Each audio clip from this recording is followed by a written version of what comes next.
Super welcome. Welcome, everybody. We are here today on the 3rd of October of 2025 on a book presentation of our diploma students who are going to be presenting their research books, physical artifacts that they have been working on for the past semester for about 4 months of research, including a couple of months of creating the book itself as well. We will be going through seven books, excuse me. And without further ado, we can begin with Florian. Thank you.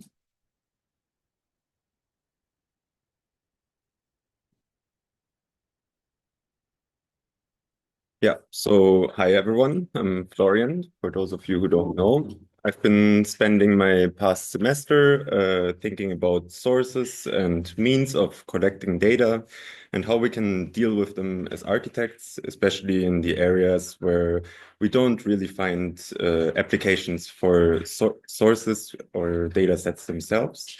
Which is how I resulted in my project, Digital Fragments, which is technically just a critical investigation into how to apply all of these different types of sets. So throughout this book, which we've established over the months, I'm going to be talking in a linear fashion through 3 chapters, being collecting, processing, and forming, where each of them is speckled with fragments, which are my own investigations throughout this process, and ornaments, essentially the mapping of historical trajectories to each of the fragments themselves. So throughout this book, as I already kind of addressed, and I'm just going to go a couple of pages ahead here, we're going to be talking about 3 topics: collecting, so how to gather data, essentially referencing important works from Richard Stallman in the open source movement, Rua Benjamin in regards of terminologies like imagined objectivity and so on.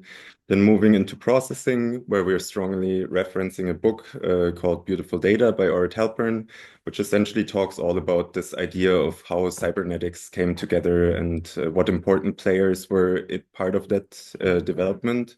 So from Norbert Wiener to Georgi Kepes to Claude Shannon, and then finding this transition to architectural data itself and how applications have been made in the past, referencing important works by the IMSIS, translations of projects like the Fun Palace by Cedric Price and Gordon Pusk's Cybernetics Plans. But I'll just kind of go through the pages a little bit so we can get an experience.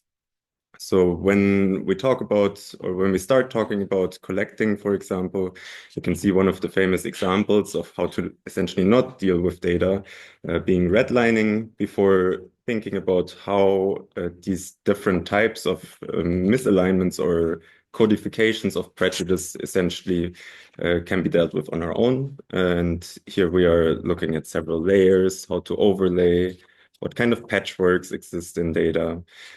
Essentially just trying to give an holistic overview to how we approach this whole topic. And I don't want to take everything away here, as this book is kind of meant as an edutainment type of book. So be welcome to just open and look through it yourself, as there's a lot of different elements to explore. Before arriving at processing, here, like, we really just talk about how the idea of perception comes together based on here an example, the still image from Glimpses of the USA by the IMSIS, and then establishing our own essential workflow and investigation, what kind of methods exist on the market already, and what methods do we essentially resist against, what kind of methods do we develop on our own to essentially develop our own digital archive for now in the realms of architectural data. This book then also talks about mapping, like how we come from this raw types of data into one conglomerated set, and then starts thinking about, and this is what the main thesis will probably be about, how to create this type of feedback loop according to cybernetics, as Norbert Wiener mentions throughout this book, where we start, or where I start thinking essentially how to get this into a creative workflow. From here on, I'll just keep looking through the pages a bit. There's a bunch of really technical and sometimes scientific data, but it's mixed in with different elements that are a little bit more playful.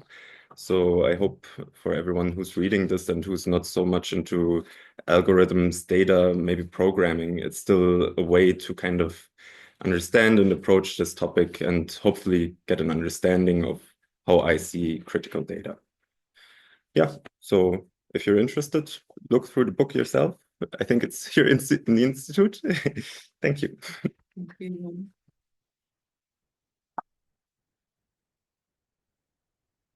We can have maybe time for some questions or some things to expound on. I wanted to ask if you could speak a little bit more about the city portraits. Yes, of course.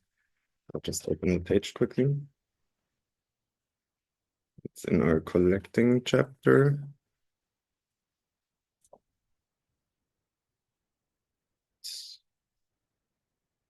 Here we are. I'll just quickly get it aligned again. So this was just an early investigation method where I essentially established all my sets already. So I had data for OpenStreetMaps. We're dealing all with open source data, Street Viewer and satellite imagery. And in this example, I just essentially tried to map all of these into one data set and look into how densely is data distributed at different points. And whilst in some cases this is quite obvious, as in this example down here, which I believe to be Cairo, you can obviously see, like in terms of architectural data that I'm collecting, water and so on is not really shown. But when you go into other examples, like restrictive areas, of course, those elements are hidden as well. So for very central elements, you get a lot of recursion, so a lot of small pixelations of data, whilst in other areas it's simply just black. And what could be the implications of presenting data in this way? Because clearly, yeah, we are seeing a density, but we're not having the same information, or it's a very different, let's say, resolution. Like, what are your thoughts about that? And also, maybe even your thoughts about resolution and what that could mean. I think it's this kind of, I did this exploration very early, but throughout the semester, it was kind of backed up by the book Data Feminism, because there they talk a lot about visualization of data instead of visualization of data. And for them, as far as I understand from their terminology, visualization is actually making visible where does it come from, what traces does it initially have, to essentially visualize who is creating this data, what does it say, not what does it say, but how does it perform. And in that way, this is not about any type of raw information in itself, but more conclusive view on how much data is assembled where. It's more epistemic in that sense. Yes. It's like knowledge about our knowledge. Exactly. It's kind of questioning, like, should we gather more in the context of the book, right? But then also reflecting on where do we not see and maybe where do we not want to see also. And what do you think would be your role as a designer in that regard? In regards of visualizing or in regard issues of the data gap, and how do you go about as a designer engaging with visceral data instead of data visualization? That's a good question. I think, let me think here for a second. As a designer, we're not supposed to take data as raw, I think. And in that framework, it's important, and this is my work as a designer here right now as well, I believe, to really think about where it's coming from in its sources. And this is free to everyone to interpret. Any type of person will always have some sort of bias. And in this way, just for myself, I wanted to visualize what kind of gaps would I have if I were to use data like this in certain frameworks, and where should I be careful not to use this type of data. Like if I, for example, if we take this very hands-on, or like not hands-on, this very visual experiment here with the water, obviously you wouldn't do a design on the river in this scenario. Or maybe you would. Maybe this is exactly the gap that you want to implement yourself into. That would be the reflection, like onto how to deal with data in a more speculative way. And can you go to the part that has this transparencies and explain a little bit more how the book is using this overlay and yeah, that part? Yeah. So when we talk about standard methods of overlaying several types of data, and I'm sorry, this doesn't align in this book, sadly. The initial method of how we're dealing with it is geoinformation systems, so GIS. And this is the classical way of laying data over each other. One thing that you can see here that we took from this initial idea of GIS is essentially mapping everything to a node. I don't know if you can see it here in the live stream, but it's essentially thousands and thousands of points. And by overlaying these points with each other, we collapse this kind of matrix and essentially get one point with all in the information at one spot. Did that answer it? It's good. You show it and explain it a bit, yeah. Mhm.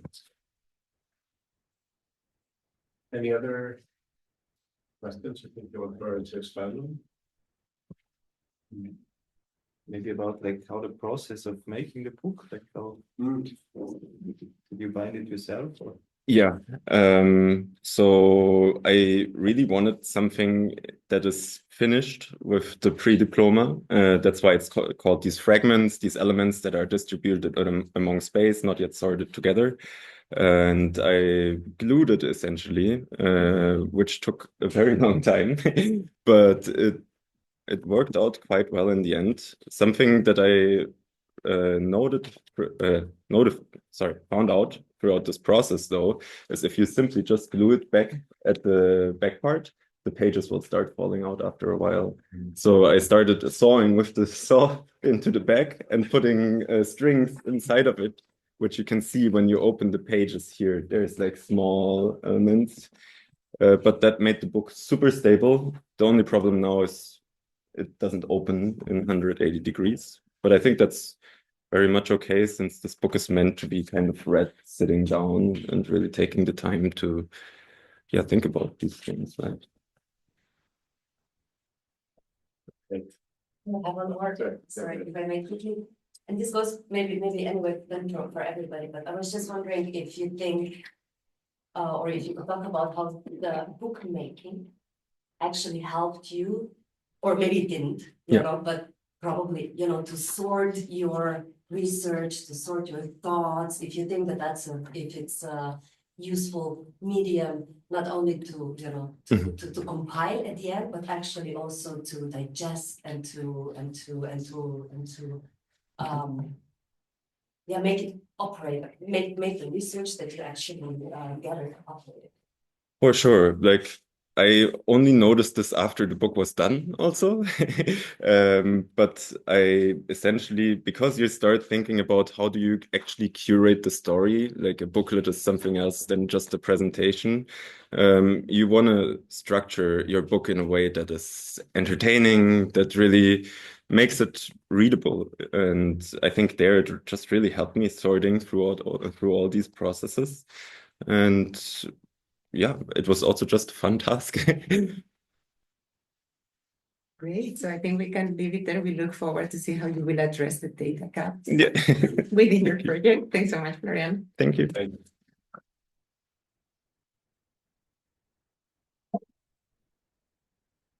Next up will be Max.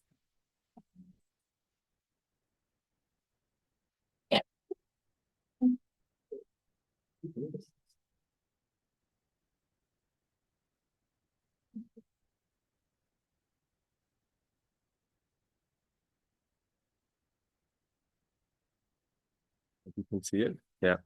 But also, it's good if you say your full name. Yes. For the records that it's saying. All right. Hi, I'm Max Groß, and for the last half year, I was looking into interventions in public space and how small playful acts reorganize public space. And I tested that on Margaretenplatz in the 5th district in Vienna. Yeah, and the intention of my booklet is more of like a guidebook with an open end. It shouldn't be read like linear. So the idea was that it's like a compilation of essays. So you can like also pick certain aspects, for example, the theory, or like I also conducted interviews and then obviously did like some first experiments. To first maybe start, like, I mean, in the beginning, I had the question like, what counts as architecture and how can architects act within and against the structures that define our cities? For that, I wanted to explore it on, as I said before, on Margaretenplatz. Here are some snippets of it. I chose Margaretenplatz mostly for its locality, and because it's in the beginning, I thought it's quite ordinary, but it revealed like its multiple layers somehow. Also being in the 5th district and the center of it, and the 5th district being like a mixture of gentrification but also working district, kind of reveals the kind of contradictions of almost like the rapidly changing city. So in that sense, it became also interesting. In that sense, I wanted to choose the plaza as a laboratory and do it with intervening in public space. So that maybe I don't do it a linear way, but like maybe go right to the end. For that, I conducted 2 experiments. One being on the plaza with an ironing board, just sitting and having, and working basically on the thesis. Like people approached me and they could also pin stuff and ideas. And I conducted a logbook somehow, so you can read into it. I also tried different methods of documenting. One was like actually doing a plan, which didn't turn out that well.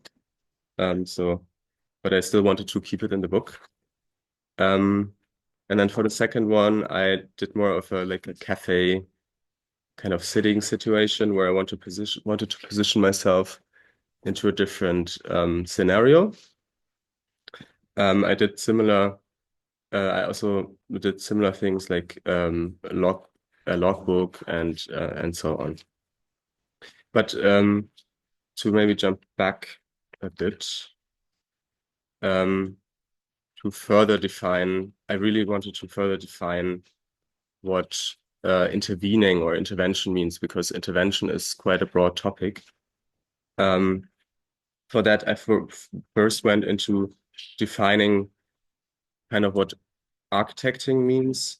Architecting in the sense, or in that sense, I would define intervening in the sense that it's the act of composing relationships between people, materials, and environments. In that sense, and then I wanted to position intervention in a broader field. So I looked at different precedents. For example, Gordon Meta Clark's cuts, or also examples in Vienna, like Haus Rucker, or even Coop Himmelblau's soft space and so on, like early interventions, but also looking into more art interventions like Tap and Taskino to further understand the realm of intervention per se. And then inspired by by Rosalind Krause's Klein Vorgroup, where she compares landscaping and sculpture. I also try to create something similar to form these different categories next to intervention. So I positioned two two negations, not governance, not architecture, and on the opposite, governance and architecture. And then these quadrants emerge, which I called legal fictions, civic infrastructure, axiomatic hacks, and then also interventions per se. And it is then further explained what that means in that definition, but it is kind of opening up the field of per se intervening in public space, not only calling it intervention, but also maybe other terms. So it kind of helped me to position myself, or like to kind of map the realm of it somehow. And then further on, I wanted to go into to more theoretical topic of how maybe play and absurdity play a role in those interventions. So I looked at Henri Lefebvre's Right to the City, but also at Joan Huizinga's Homo Ludens. Lefebvre says the city is oeuvre, and money and commerce are changing that, and we should go back to the oeuvre of the city, and people should kind of shape it. So he advocates for a people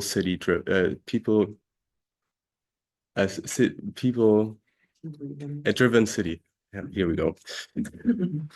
And then on the other hand, Huizinga argues for that the human over time, like for all its time, has been a creature of play. And he argues that play itself is not ordinary. It's like a separate space where you enter and with different rules. And when you're done playing, you exit again. So it kind of helped me also to create this framework of how you would like create a new space somehow. And I combined that also with a talk by Stan Allen, where he talks about strategies and tactics, a military term used, but he transfers it to cities, where he says the cities are strategic, their strategies are long-term planned, and so on. And within tactics, you can kind of interfere because they're more short-term and so on. And for that, I also looked, I made a matrix where I looked, where it defined different categories, barriers, like barriers interrupt, anchors, root interventions in routine, and openings invite. And for that, I looked at more contemporary or like newer interventions and positioned them on two axes, one of time and then of scale. And I analyzed kind of 4 different interventions from kind of to get the scope of it. One would be parking day, a very small one where a parking slot is transformed for a day. The next one is the kitchen monument, a kind of playful act of creating new space in the existing one with an air bubble. And then looked also at pet architecture, the book from Atelier Baubau, where they kind of map all these little tiny inserts in Tokyo that are more architectural. And then also at the bigger one, Haus der Statistik, where they, out of a protest, they organized a whole governmental structure to kind of preserve this this building in Berlin, to then also staying open for more multi-use, more flexible temporary uses and so on, and to create their own space for multi-generations and art and so on. Yes. And then finally, you can also look into different interviews where in the beginning I conducted them just to kind of see different voices in the realm, not only of intervention, but also the government per se. One was with Matthias Faul. He's from Munich and did an intervention class for 5 years. That kind of sparked the interest in that because he also sees intervention as a tool. Then I talked to Petram Dersch from Lokale Agenda 21. He's more a mediator between citizens and the city in Vienna. Then also Uli Fries from Kreative Räume Wien. He's on the creative side, also mediating. And then I'd also talk to Lena Kuhlmeier from Angewandte Festival. And she told me a lot about like regulations and loopholes and so on. So yeah, that's it. Besides that, yeah, besides that, I wanted to create this booklet to also be used, and so I attached this back in the end. And further on, as you see, I already used it. Further on, I'm doing multiple interventions now, doing material rehearsals and prototyping on the plaza each week, and in different scales and in different mediums, to then further conduct maybe a final design. But the purpose is that it's still open to develop somehow. Yes. Thank you. Thank Thank you. you.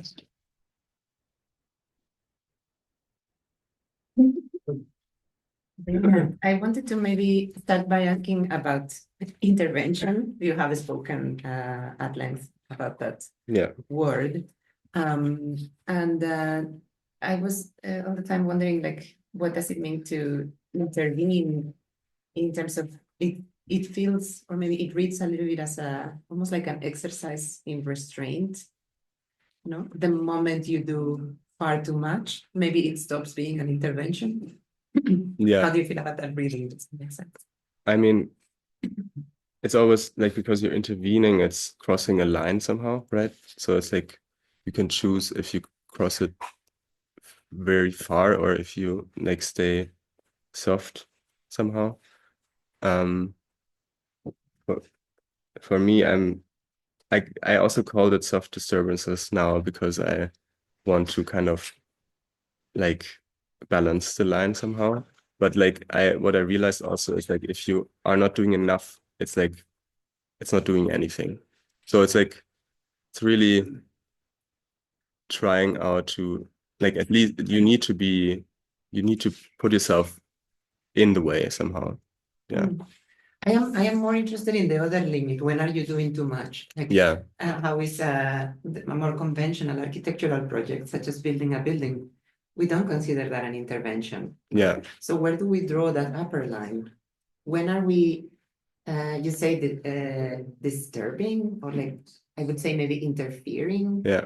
When are we interfering too much, and where would we draw that line? I mean, it was interesting in the Haus der Statistik, for example, because they started with a banner. The building should have been destroyed, and they just started with a protest. And out of that, this whole thing got created, and they didn't destroy the building, and now they're in there, and it's almost like it was not squatting per se, but it was this art collective who just put a banner there and started this whole movement. So in that sense, I'm surprised how far you can go somehow. I also kind of want to explore that in terms of scale. Like, how far can I go on that plaza in scale or like in structure till someone says like, no, or like, I don't know. Yeah. But I feel like it's hard to, it's like, yeah, I think it's very situational as well, and depending on the location as well. Yeah, Yeah. I wonder how, if through the experience that you have been acquiring and will continue to acquire from your interventions on site, especially if you're gonna test that upper limit through Yeah. increasing the scale, if you will find a way of evaluating, of course, it's case by case, but a way of evaluating when are you altering too much the context, and then it's not a self-disturbance Yeah. anymore, no? Then it becomes a revamping Yeah. of a site. Like where is that line? I'm very interested in that through the project. Yeah. And coming back to the like one part of what you're talking about now is about kind of reading the results of some form of action.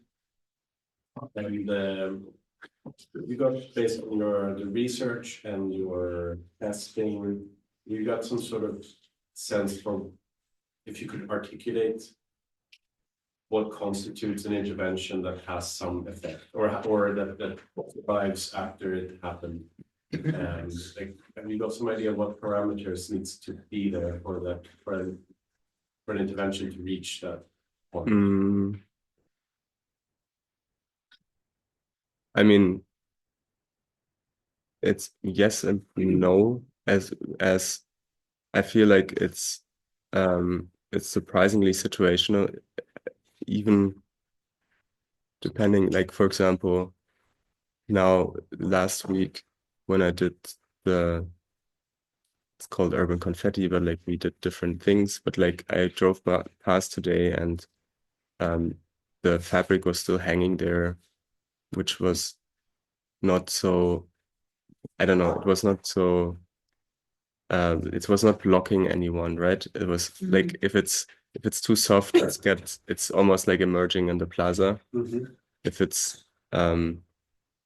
If it's blocking the daily life, or like if there's something in the way of the daily life of the plaza, it gets kicked over quickly and or not accepted somehow. What I also realized is, like, if something is I would say, like, what I got out of it is, like, if something is more per se designed, or like more precisely designed somehow, it gets accepted. Or like almost if it's bizarre, but like it gets accepted more, like a thing that it's supposed to be there somehow, rather than if you do something very provisional. Yeah. Yeah. And another thing that I was thinking about, to some degree, when you do kind of tests or simulations, you do enough within a context. In this case, it's very specific, but if we generalize and you have a testing area and you run many tests, you get lots of results, you analyze them, you learn about them. At some point, you can make predictions on what will happen. Do you think that this is like based on the fact that the research is done, you've done a lot, you've all these interviews and stuff, do you feel like you know this testing site well enough that you could start to make predictions? And is that even useful to do? Like, let's say if we, plan the next one you're going to do, or maybe the ones that you will not do because you can't afford it, or you wouldn't do it, but you could, like, okay, so we'll hang a huge curtain across the whole thing. Is it a useful way to think that, like, we do lots of tests, you can make predictions? I think the interesting part of intervening, and because we as architects like to plan ahead, it's quite difficult for me as well to accept it. But like, what I had to accept somehow is that you, like, obviously over time you know the place more, and every time you get more information, so somehow you can predict it. But like at the same time, every intervention shouldn't be set up so you know the outcome. So it's I felt like the interesting part is that you don't know somehow. Through experimental. Yeah. So it's like it's very contradictory to how we are as architects. or like how we came into the profession somehow. But yeah, it also opens up different fields of like that you cannot predict how people act or like how they perceive this object or this room or this fabric.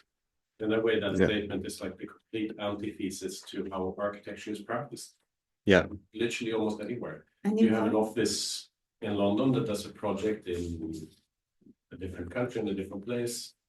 It's all based on assumptions. Like, yeah, we know how people will behave in a lobby like this, or in a staircase like this, in a room like this.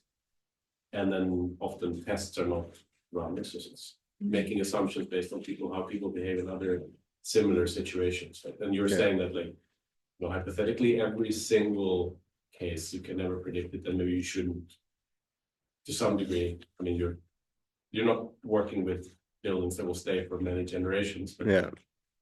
And in fact, it was your project, I think, which quite early on, your research inspired the question that then we started really asking everybody, how should an architect spend their time? Yeah. How would you answer that question now in retrospect? I think at least half the week in public space. No, no, but like it's interesting if you just also like I now did like a plan for the whole next month, but I also put stuff down so I have a day where I just sit there, don't do anything, just like to also absorb somehow the place again, to reevaluate somehow. Yeah, it's interesting. It's a different way of looking. Like because like in the beginning I thought, okay, this is like a plaza that works, right? It's like nothing to, it's not a problematic area. It's of course there's some empty shops and so on, right? Like why like I first chose it because of its locality. But then it's like revealing all these kind of interesting layers of the city itself. So you could also go to a different plaza and probably it's the same, but I just chose this now as an laboratory somehow. It's just, yeah, it's interesting to spend a lot of time there somehow. Yeah. Yeah. I have another question about the book itself. That I really like the fact that you attached a bag to the book. In fact, the whole book feels a little bit like a bag. Yeah. It welcomes or enables for like additions, underlinings, and so on, which is quite a bit of an antithesis of what a book usually is, which tends to become this very precious thing. When and how did this notion come about? Like, how early did you understand that this was the way to make a book? I mean, for the draft, I had the whole box thingy, and I felt like it was too much, right? But I still wanted this kind of working tool, almost like, and also, like I feel like we don't write enough in books or like notes in it and stuff. So I felt like this should be, even though like I layouted it and stuff, I think it should be used. And at the same time, I wanted to have it like a very handy one I can just grab. And I don't know, the ring binding and the bag just came quite intuitively, almost like in summer somehow, when I don't know, I think I looked at a friend's, like, I think a lot of people have those, but like, I just looked at it and I was like, I think the booklet needs a bag. I don't know. I don't know why. Like, just to have this attached so you can like put, like, here I have some images, right? But like, you can put like notes or just your pencil in or stuff. I felt like this could be quite useful as well. Yeah. I think it's also nice because it's in a certain way, no? It leaves it open. Yes. You could keep on collecting. Yes. Yeah. Yeah.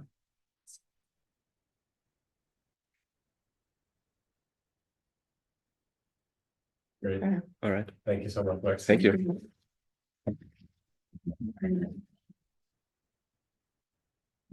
Well, Rebecca said that this time, logistic notes. Okay. until 11. When you not because you said it's like that. So in the last, if you want to extend that, or Time keeps going.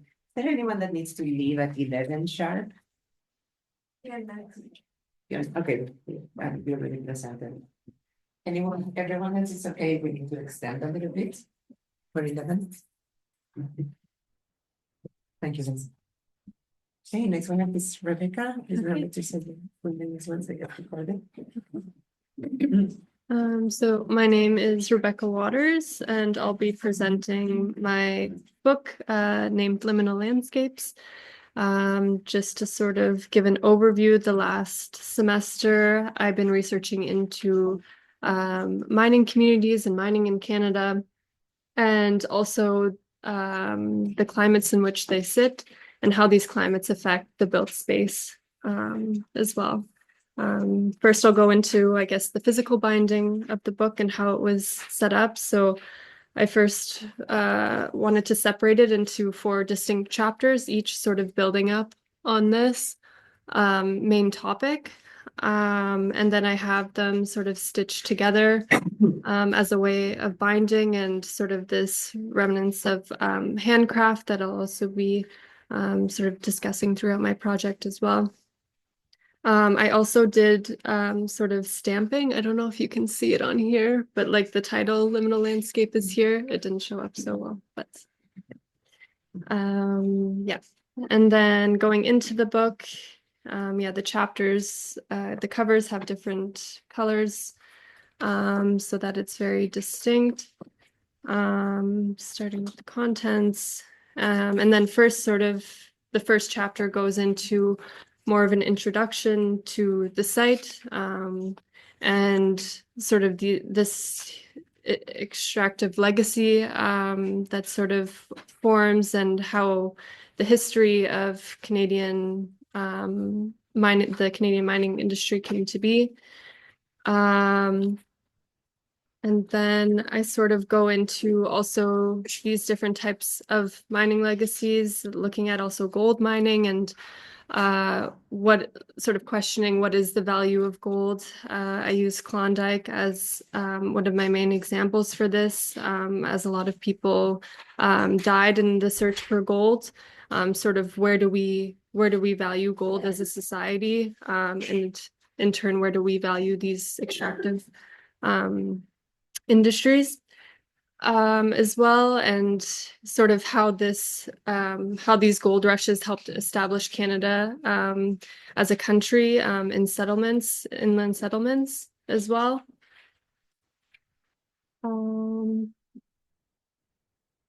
Yeah, and then I also talk about just for myself, I wanted to understand the regulatory policies and frameworks around the mining industry. So how, yeah, this legal framework really shapes the way that these operations are done on site. And then next I went into sort of the built form of these extractive industries. So how these company towns are come to be. And also for each chapter, I have the glossary at the beginning to reference back. So each glossary is in reference to that specific chapter. And yeah, so I sort of talk about this build setup, who essentially like builds these infrastructures, which mainly is the mining industry, and then how are they then transferred over once the mining, once the resources are no longer there. And also these establishments of different types of sites. So it's sort of transitioned to more permanent settlement to now fly in, fly out sites that are more temporary, which also gives into more issues of this like liminality of where, yeah, everything is very impermanent. Nothing is meant to stay, which is quite problematic for the communities that live there. And then going into also the different like migration demographics, who who first was there, who now lives there, what are the main issues. So obviously the out-migration, because there's not enough education or employment to sustain communities once mining ceases. What happens with like the different labor cultures. And yeah, different types of urban infrastructures as well. So yeah, looking into the residents' housing and also seeing how sort of temporary and utilitarian they're set up to be as well, and the different types of civic and industrial infrastructures that exist on site. And then I went into more transportation and utilities because these communities are very in like remote areas and landscapes. So how do we access these sites? And yeah, what are the main issues for accessing these sites? And then for the third chapter, I got very interested in sort of how do we design in these climates because they're constantly changing, not just in demographics, but also in temperature, in snow, wind, ice. Like I talked about before, these ways of accessing the site. Usually they have ice roads for the winter, but in the spring and summer, how do we then access the sites? And this is mostly through aviation. So yeah, how do we design in northern climates? So addressing sort of the issues of climate change in the environment. Yeah, so for solar access and lighting, like how do we design with low sun angles as well? How do we design with snow and ice? And yeah, different infrastructure and technical solutions. For example, like more sustainable ways of agriculture, more resilient ways of agriculture, of how the community can grow year-round within these very temperate climates.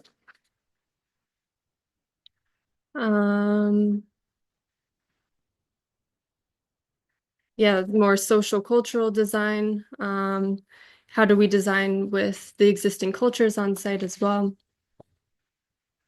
And then for the fourth chapter, I sort of go into the project that I'm going to go into full detail this semester, which is Red Lake, Ontario, and sort of applying all these past like 3 chapters, what I learned, how I can then inform my next steps for this semester going into the project.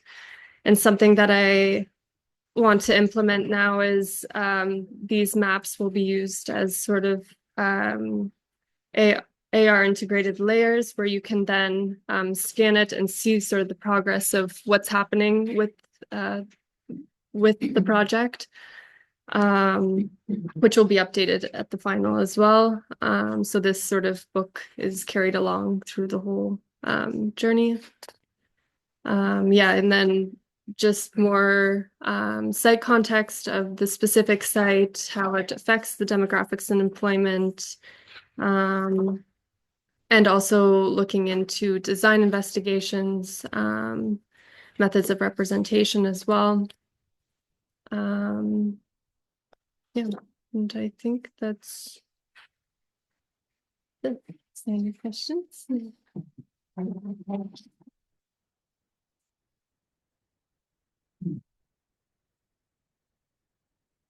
Thanks.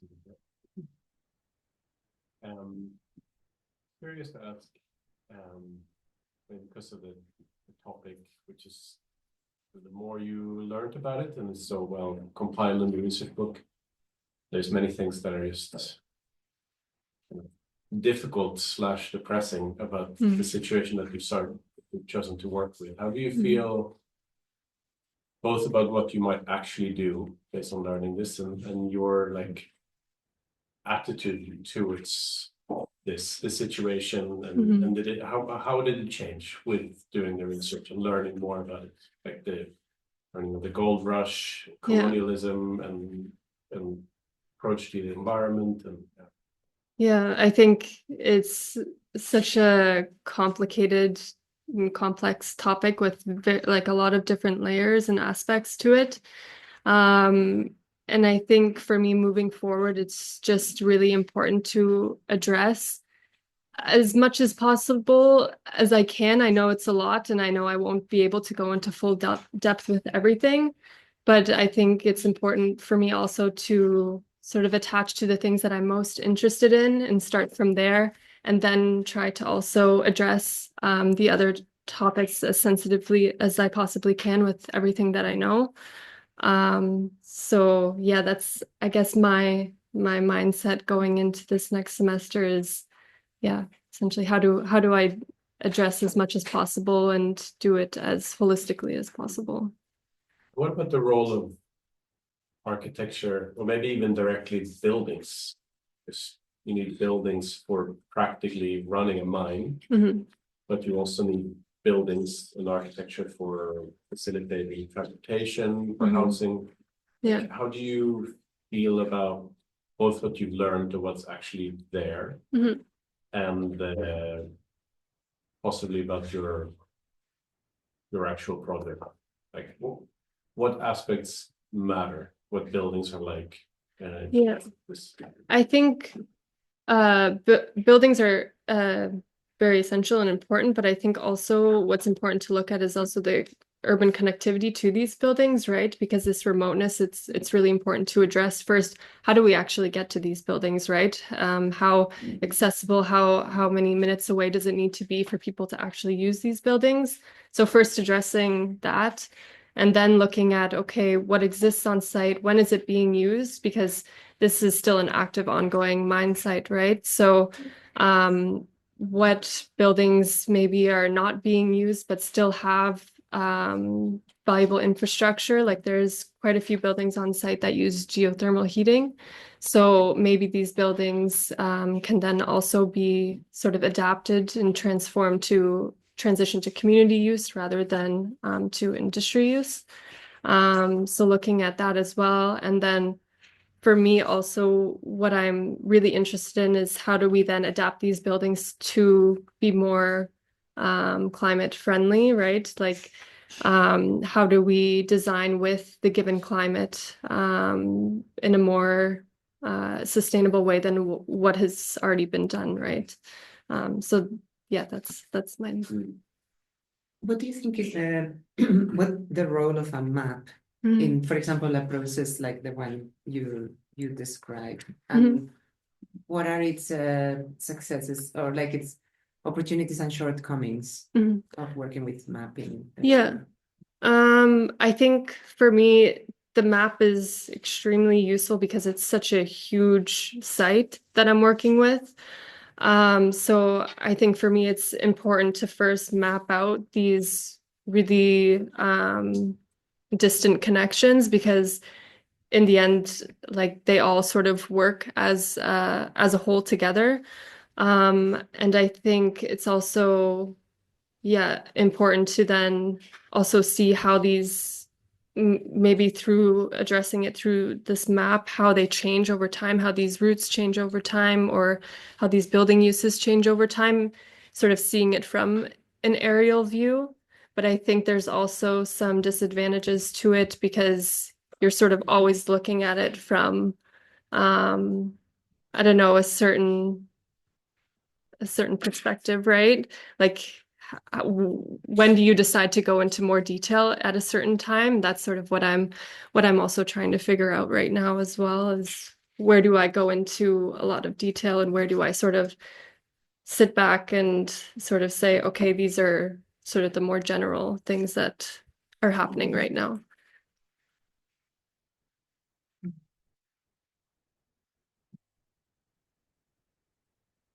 Questions?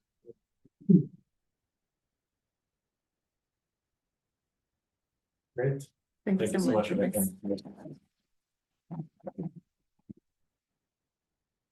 I have more, but now I'm Yeah. more mindful of time. Oh, yeah. I don't also have many more. Many, Written yeah. them down, no? I mean, Yeah, right.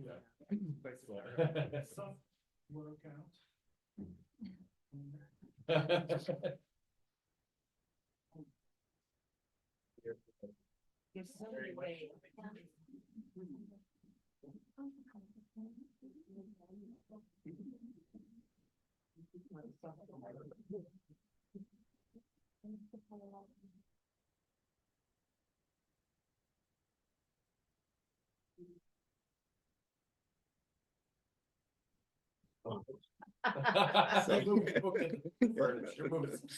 So, I guess Yeah. when you open it, we'll yes, so lower a bit.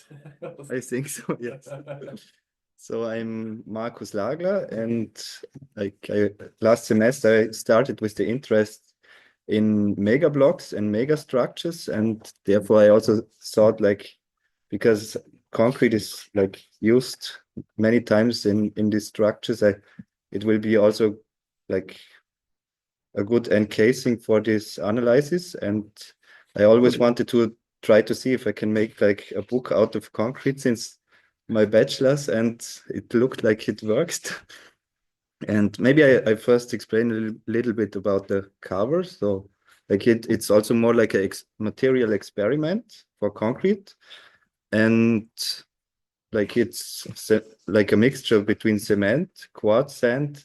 Also, it has stripes of glass fiber from the drywall system inside, and also one liquidifier that makes the concrete better go to every small detail. And the mold was built out of foam and 3D printed elements. This is a 3D printed element that shows a street intersection that I will come to later. And on the sides, it also has some inlays, and this are 3D printed elements, and as a material test, it shows also some parts are broken out, so it's not so easy to work with a hard material. And on the back side, it also has this encasing. And in the center of the book,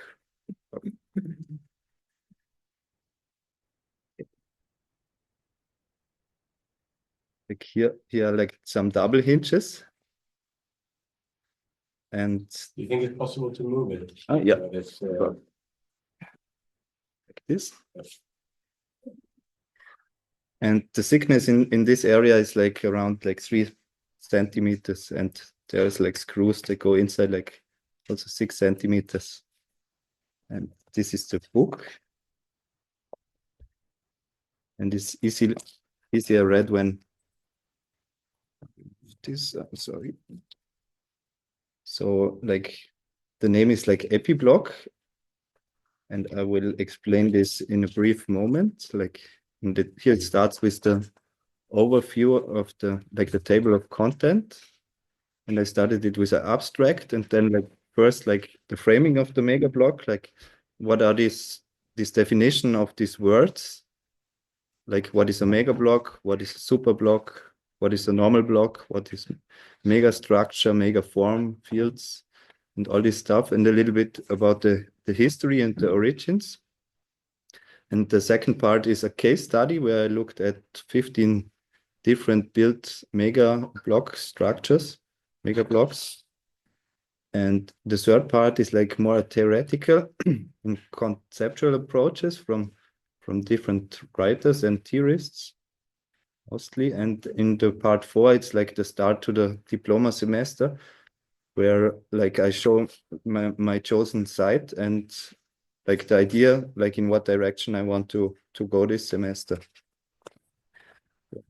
Here's the abstract that basically describes what is inside, an introduction. And here the epi block, the epi comes from the Greek word epi, and it means above or over or upon. And block, it's just in the usual sense, a piece of wood or a cuboid object, and this. And sorry, here the first part is framing the mega block, and then I start with a question what is a mega block?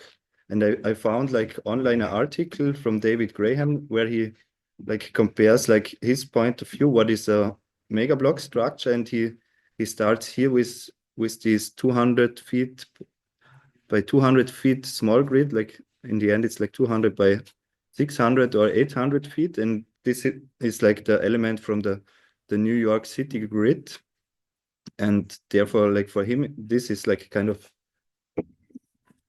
okay.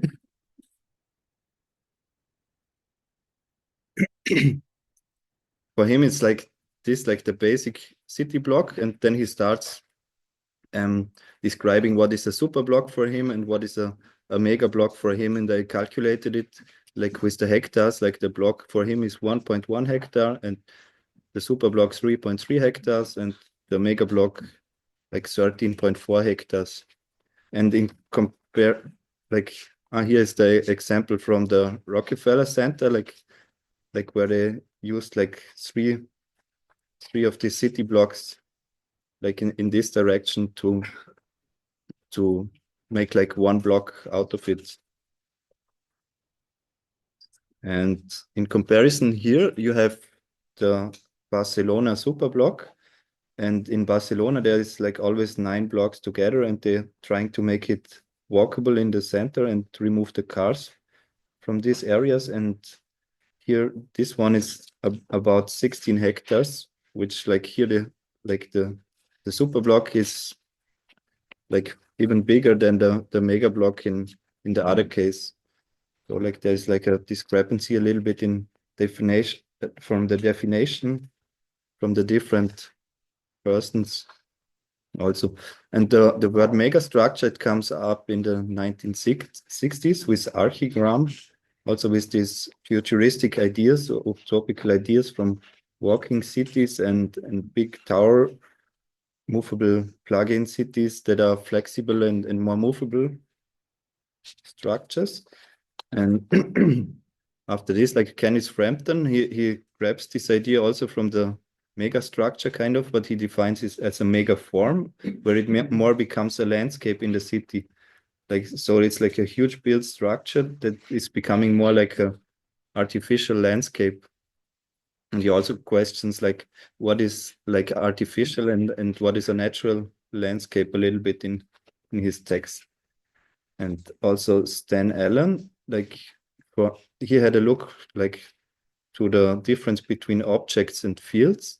And in the art world, for example, he says like the objects is like a very clear defined like piece where like you in the beginning you plan it and then you make it exactly like this, like a cube.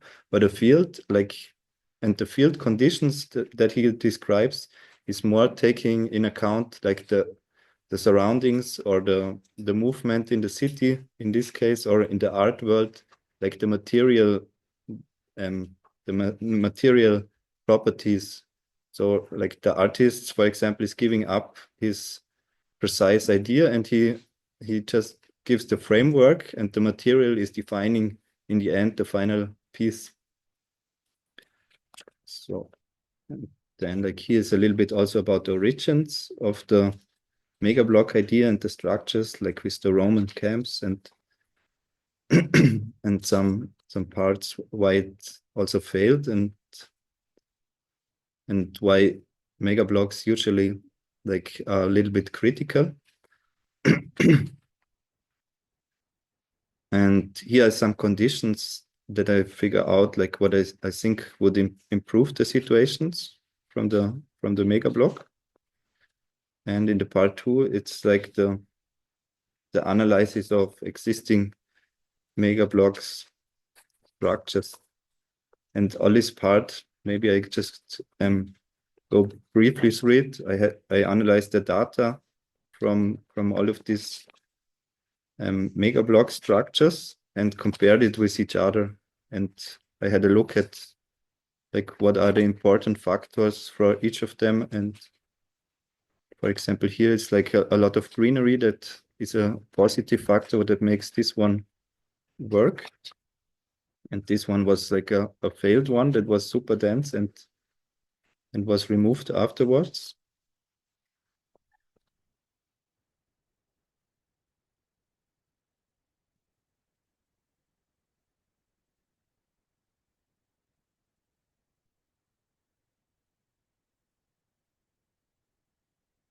also up to a little bit about the neon, the line. And here are the project that I looked at. And here it's like the comparison between the sizes and the data and the area that is used, the apartment area. And in the end, like the apartment space per inhabitant, like how much square meter, like from apartment size is there available for the inhabitants. And it ranges between 4.6 square meters to 216 in this example. So it's like also a vast variety. And sorry. Like here are like additional some theoretical approaches that like were more like in the like ideas like how a city could develop, and they were also sometimes not built. And like for example constant neon Hus with New Babylon, where he like imagined like a secondary grid over the city that is just bringing the enclosed things, and the people, they could move inside like nomads and like go around like they want and be very flexible. That was his idea for this structure. Here I have again Kenneth Frampton, because he was also like the theory, and maybe it repeats a little bit here also with Dan Allen. Peter Thoma that also made it's like these structures with a lot of streets inside. And Benjamin H. Bratton, he's also describing like the technologies in this area. And in the end, towards the epi block, now the part 4 is like the site that I chose for the diploma project, which is Bogota. And this is like a city picture.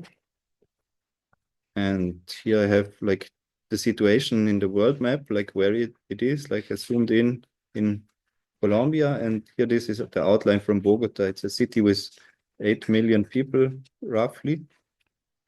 And it also has like a history with colonialism and Spain. And this is the Plaza de Bolivar, where they basically, I think, founded the city, the historical center. And the city is working over like a huge network of streets for cars. Like they have sometimes up to 14 lines of streets next to each other. And basically they don't have a subway or like a good train system. They have a small train, but everybody is depending on buses and smaller cars and taxis and all this stuff. And here is like a map from the city that is showing like the economical center of the city with the job opportunities, which is red. And the bluer ones, they have less job opportunities. And also like compared with the social hierarchy a little bit in the city, and also how much time like the people need to go to the work. And for my site, I chose this like first 4 positions. Now I chose it for 1, and the green area is like the economical center. And the idea is like to build a hovering structure that is like reconnecting the districts of the city and like kind of bridging these big gaps that were made through this like infrastructure, through these streets. And these are like the 4 most interesting that I found in the city that are also like important connection points. And for now I chose this one to use for my thesis. And yeah, here are some points that I want to address with the epi block, like to reclaim space and more go vertical, but like over these like void spaces in the city, and reconnect, make urban hub, and also use like park areas and implement more greenery inside the city again, and rethink the mobility, the city. And yeah, here in the end I have the bibliography from where I got the pictures, where I got the information, the bibliography and the table of figures, where I got the pictures.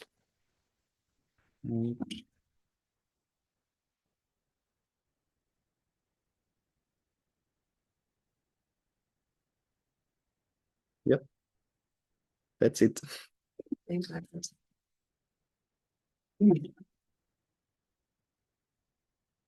I don't know exactly what it means, but I hope it means something. The symbolism of the fact that the cover weighs a ton, and it's but then inside you have a book that is essentially not bound. It's just loose sheets of paper that are.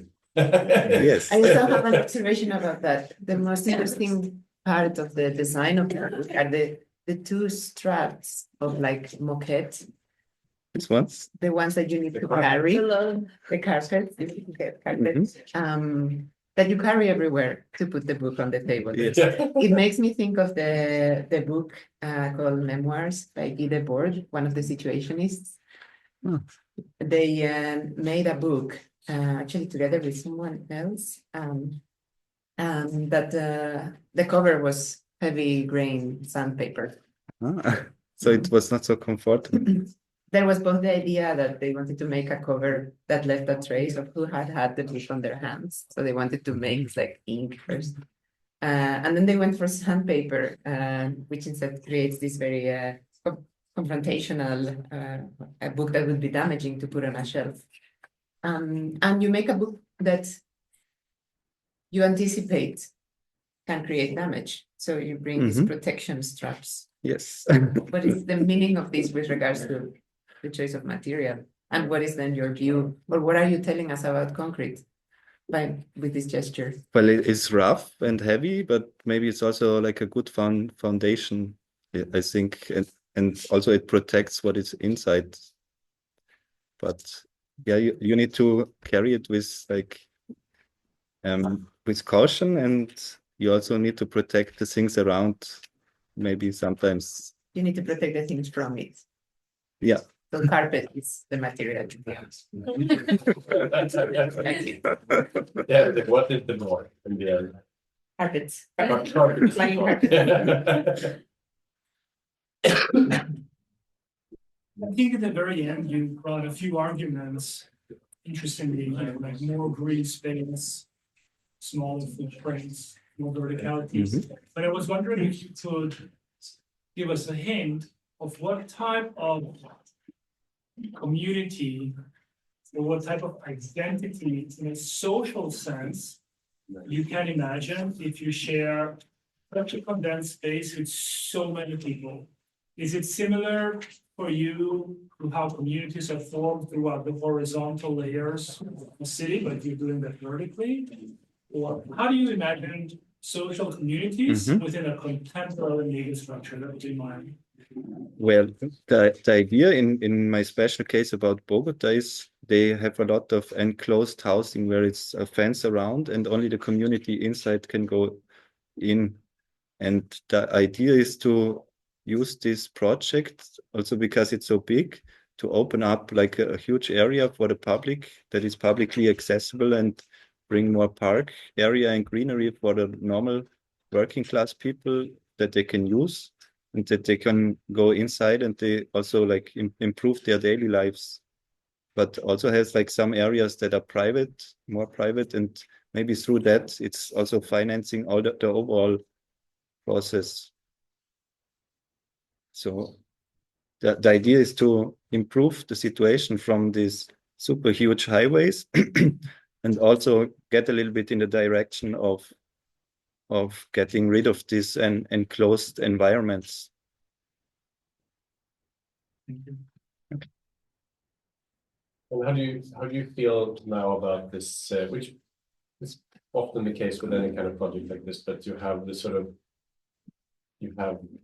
in a way, we're choosing to work with mega blogs first, like you had the answer before you knew what the question was in a way, and then you found the site, and you obviously knew the site, you learned more about the site, and the answer, how do you feel now that the fit, that in a way you kind of forced a bit, right? Because you didn't really know if, let's say in the beginning, if this answer was the right answer for this place. Yeah, and I think after all of this research, I think maybe mega block is the wrong word to use. I'm now more with the wording of mega form or like field that is like more connective and is taking in account like the condition that is on the site.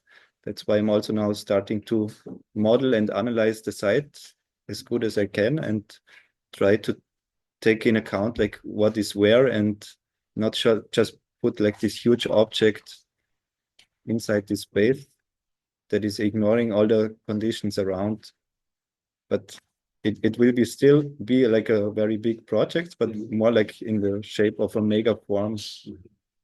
A mega field, you said. Yeah. Also. Okay, interesting. I look forward to understanding those terms. Yeah. Okay. Ask a question. Mhm. So you're also rethinking this mega block. Is it also rethinking materiality then, or how?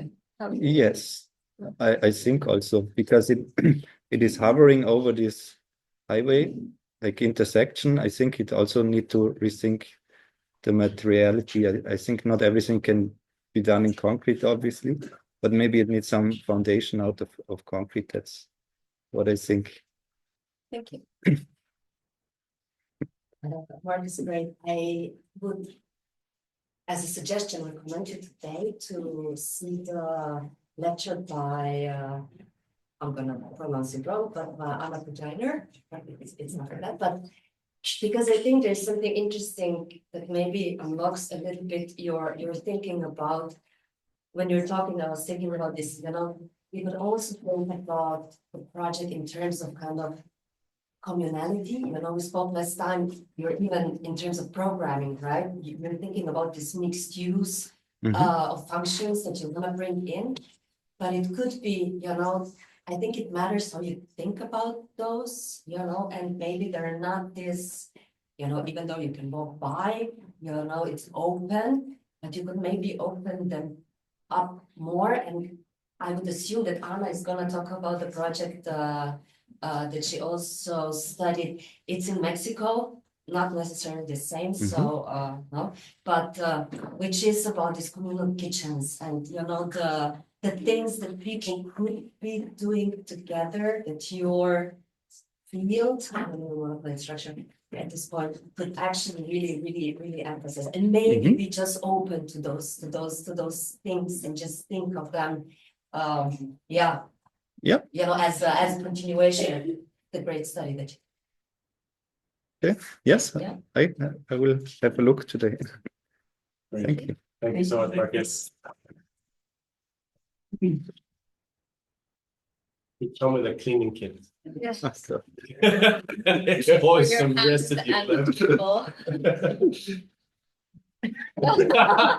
It does come with a cleaning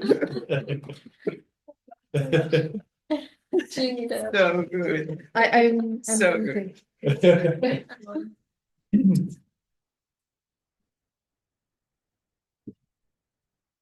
The sandpaper book will destroy any books that are next to it.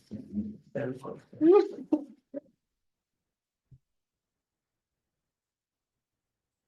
Maybe you make it a bit wet. You need to clean.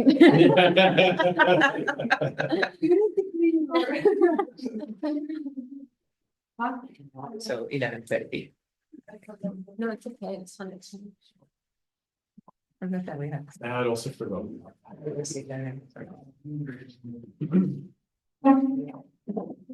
Okay. my bathroom still have like cement dust everywhere. Thank you, Mark. It's fine. Okay. It's good. I was looking. Don't take it serious. Yeah.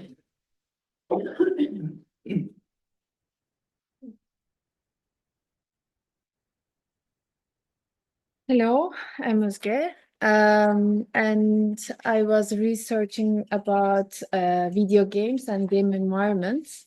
from last semester to this semester. Can I say your same name and surname? I am Özge Taşpınar. And I designed the book as a game as well. Well, that was my intention at least. And the book starts with a loading page and with an interface with a game. And I have 4 chapters, and the first chapter is introduction, and the second one is lexicon of play, which is analysis of the games. And the third part is discussion and tests. And the last part is guide, which is bibliography, list of figures and tables and appendices, etc. And the book from the beginning has some buttons, which is shortcuts. And I'm saying these are the mechanics of the book. And some of the parts, like in the buttons, has shortcuts of the chapters. So if you want to go there directly, you can just use these gaps. And I have 3 of them.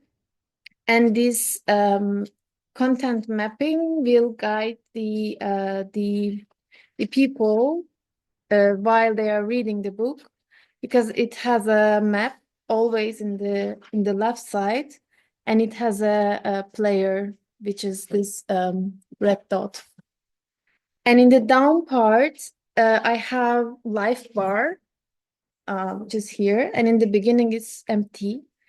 But when they are reading and when they are close to finishing it, it becomes it starts to filling it. So it's also the number of the pages.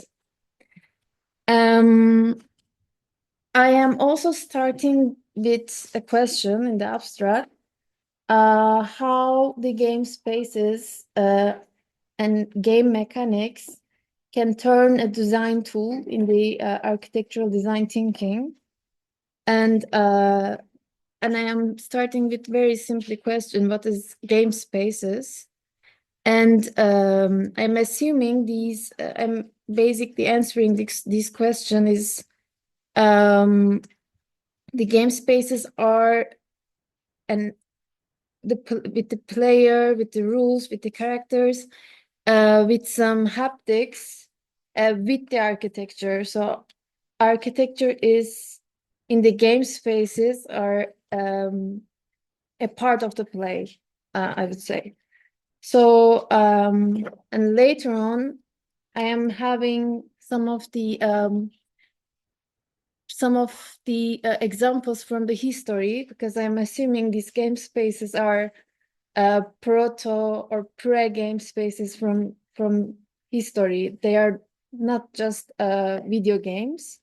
It started already from before. And as I said, I have 5 cases, 5 examples. First one is Circus Maximus. Second of it is Hippodrome. And this example is very important also for me, because I was seeing this example every day when I was living in Istanbul. And especially from that example, I found really similar to what we have as a competitive games in the game industry, because this area is made for the games in the history, which also, I think it's called horse games.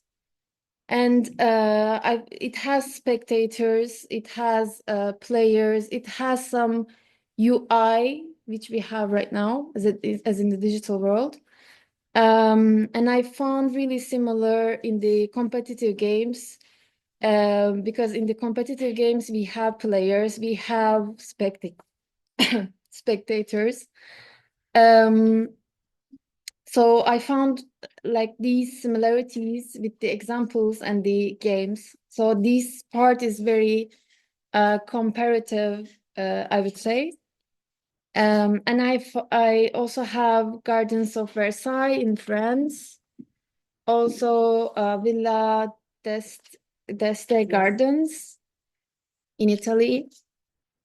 Also the English Garden in Munich in Germany. So then I am asking how do architectural thinking and game design can intersect, or are they intersecting? So also I am having the example games, which I found very related with the architecture. For example, Blockhood. I was also playing with this game. It is for urban development. It's kind of urban development game. So you are basically doing taking the pieces, making a plan, and making a system in the city, like in the real world. So it's a planning or development game. And then I am starting to talk about game mechanics, and I'm trying to define it. And game mechanics is basically when we change the value of the physical world rules, physical world physics in the game environments. So the game mechanics has this flexibility to change the value of the physics of the real environments. And some of the pages, actually 2 of the pages, is also has another mechanic, because they cannot the people cannot read from here, but I don't know how to show, but I think you put them both at 45 degrees on one flat, yeah, let's like that. yeah. People will be able to read from here. And I found this, like, normally you don't interest, I mean, sometimes you don't interest to read, but when I put this, people might want to read more because they are gonna be curious about what is written there. And then what is these game mechanics? Also like try to define. And I choose common ones. Of course, there is more, but I was also trying to mapping it and like explaining what is the function, how it's visually represented. And then my main part is about these 7 games that I analyzed and mapped in the book as well. And first one is Inside, and every game has a mapping system. And the first part is Base. You can see the chapters, like screenshots of the chapters, and also the timeline. And the second part is Transparent, which is overlaps. This, I would say, this is what player sees in the end, and this is what they see in the beginning, kind of. And every game that I selected has a different kind of mechanic, narrative, character, or haptic system.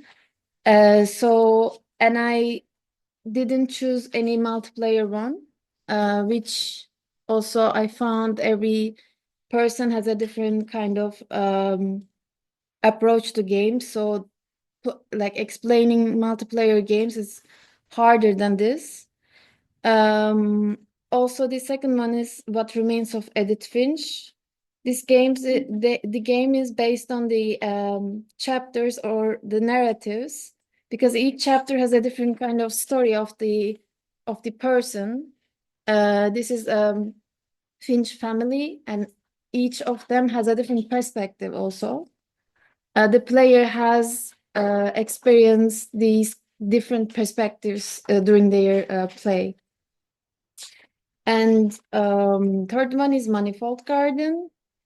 This one is made by an architect also, if I remember correctly, and it's inspired by MC Escher's Impossible Geometries.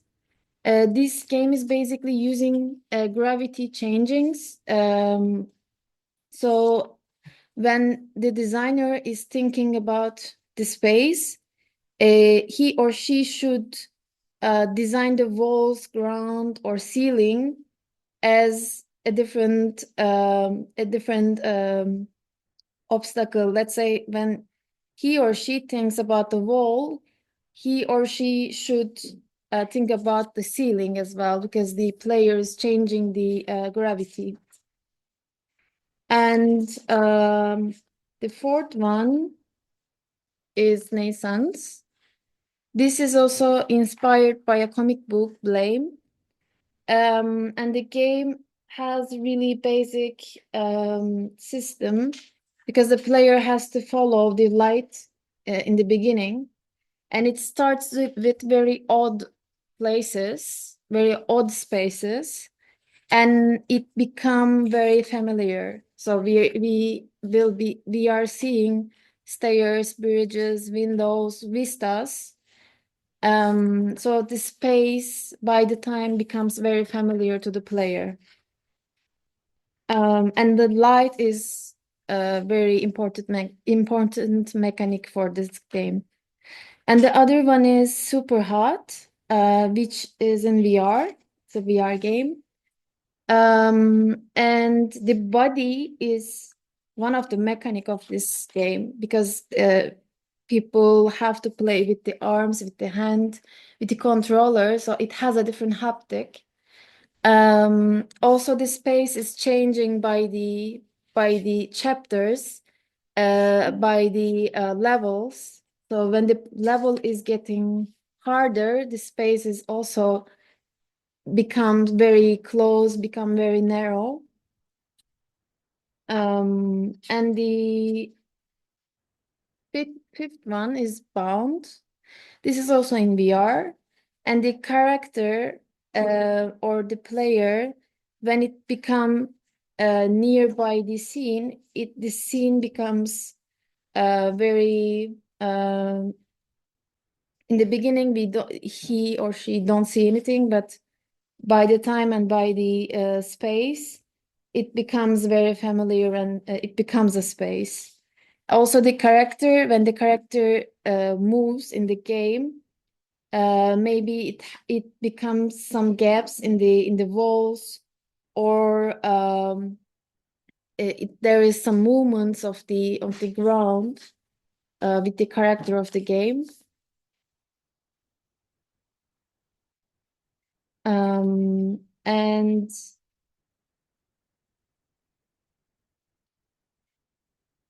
the other game is Antichamber. This game has a little bit different system than the others, because it's designed with non-Euclidean spaces. And to explain that, it's basically impossible geometries. So when the player sees one side for this cube, he sees a different thing when he looks at the different side. So normally in the real world, we don't see something like that, but it's possible in non-Euclidean geometries and these type of games. And this game has different type of mapping, because it's about the process and how the player moves in this labyrinth and solves the puzzles. And then again, I have a different mirrored page. And it tells what we have learned from these video games. So basically, I learned how this narrative, character, and how the space becomes part of the play. So it's basically like to understand how architecture is a part of that video games. And I am also asking a question: how or like, can architecture learn from games? It's actually already learned I think, but also understanding these like mechanics to use as a tool in the design thinking. And then I am like having a methodological pathway in here. I'm changing the mechanic a little bit again. So it's not a landscape, it's portrait. So the like reader will have the book from the other side. And I am trying to have the methodology is changing the practices with these kind of mechanics.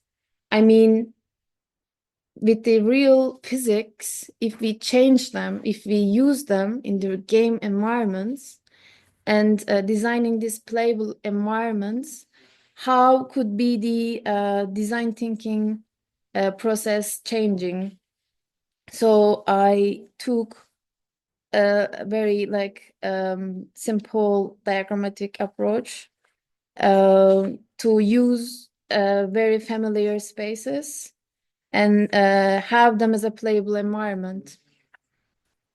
And during this summer, I also add in the end of the book, I did a test also for learning Unreal Engine and to thinking about the space. I took as a case of our corridor in the downstairs, and I made a very, very small game out of it, which I realized in the corridor we have a lot of doors and walls, and all the doors are locked. All the doors are closed in real life, and what if we can be able to unlock them by one? And this game starts with that idea.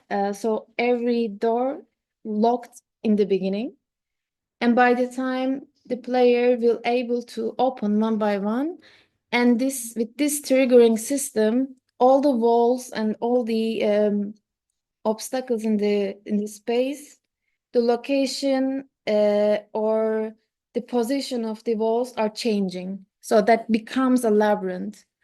So I was testing that flexibility in this space, like how with the player and with this interaction could change the space, or what is the possibility. So in the last part, I have bibliography, like acknowledgements. I made a glossary as well with the wording system in the game world. And I put also appendices, which I was making the game, and I took the blueprints in here that someone can also look at later as a reference.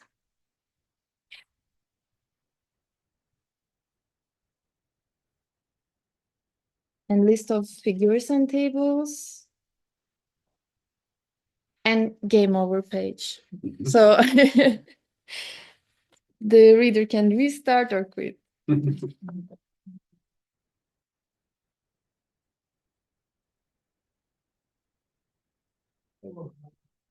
you. I'm graduate.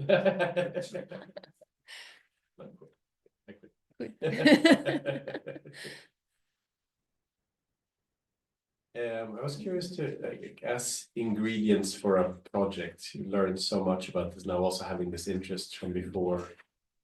And I guess there are more areas, but in a way we can almost think of like we have the gaming space itself, and within that kind of dimensions like geometry, which we're very interested in, like non-Euclidean spaces, the fact that geometry in the space is twisted somehow. And in some cases, but rarely, also the narrative, or like what the game is about. And then you have the non-gaming world, like the real one. And it seems, I mean, this is more kind of maybe towards the project, but it seems to me that the project has to sit mainly in one of those areas. Mm-hmm. And in many cases, if you look at, for instance, the work of artist Alice Bucknell, for instance, who uses gaming and games for, it's not really about the games. The games are not fun to play. It's about what the games are about, and they're about huge topics. They're about solar energy, or they're about some flooding of rivers. That's what the point is. And the gaming is just a way to approach that narrative. So like in that sense, do you feel like now from all of this research and learning, like you have a driver from this research for the projects? I think I'm getting there because I was mostly interested in like all of the topics that you mentioned, like narrative, characters, haptics, like a lot of things, and I named it a mechanic. And right now, this mechanic is actually one of the geometry that you can also use it in the game spaces. So maybe I can explain it tomorrow when we talk, but I am gonna be mostly using the geometries for like playable environments. Because also for non-Euclidean game types, I went more deeper. It's very interesting, and it's kind of like twisting the perception. So yeah, like a little bit narrative also, because it should be in a process, not coming from a different world. But yeah.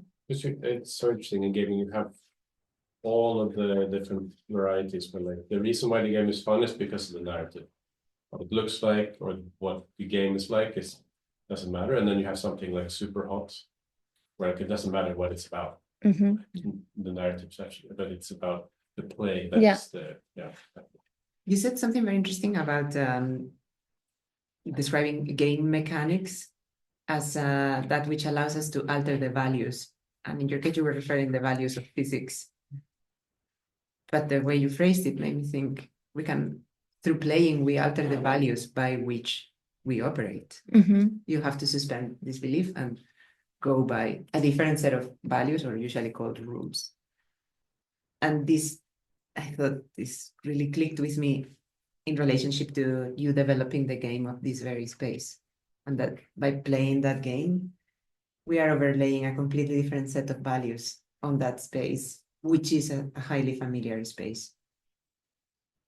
I don't know if this resonates with you, but I feel that there is something very important that you're saying about the possible augmented environments or the media overlays on our environments and the impact that those can have in altering the very measures that we go by in our day-to-day. I think that there is something very interesting about you addressing a highly familiar and experimenting with a highly familiar space. Yeah, that was also a question, because I was thinking about mostly perception of the spaces with the playable environments. That's why I choose the very, very familiar place to test it. But yeah, that's why I was thinking like to have this familiarity and changing the how we see the space, how we are changing our perspectives and our expectations. And yeah, exactly. Or our it's also flipping around this idea that the reason why often very recognizable architecture is used in games is because that gives it additional meaning, because we come with all our associations to those kinds of spaces. So if you're playing a medieval town, it's very different than you're somewhere else. It feels like you're reverting that logic as well by building games with different value systems about extremely familiar spaces. Yeah. It is abstract, it could be complicated, but I think you're on to something in that realm. I'm just curious that when you've designed a game and you went through the analysis of all the previous games, in the method of working, just literally how you work through establishing the corridors of space, and you're almost an architect, did you made any changes how you work? Because I do think that probably in this game world, which are narratives and an enfilade of spaces, there is some economy. It's not designed by space by space by space or scene by scene by scene. There is some automation, we're using asset libraries this semester. So I wonder, when you've designed the game, have you learned something from your precedents, or did you work like architects? Get in the plan, extrude the columns, put in the doors, put in the walls. I think it's both, because when I was shaping the narrative, not the narrative, but the purpose, it was thinking like a game designer, because this is gonna be playable. But when I was thinking about the labyrinth that they want to escape, I thought about an architect. So I would say it's both. And also it depends on the narrative, because if it is needed, I need to think about how they will escape, how I can put the things together, or yeah, I learned, for example, that. Great, Esther, thank you so Thank much. you.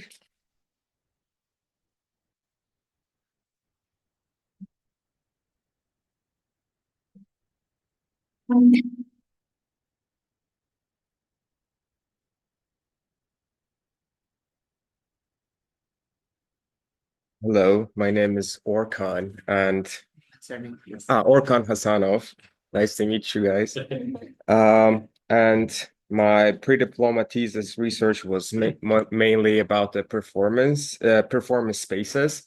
So this project I started about from just the research about the performance space, and later on how the research concluded how the performance hall themselves can become part of the performance as a architecture, as an instrument for the performance itself. Quickly going through the research book, I had quite an extensive abstract because in this research I heavily went on the research on the acoustics for performance hall, and there were a lot of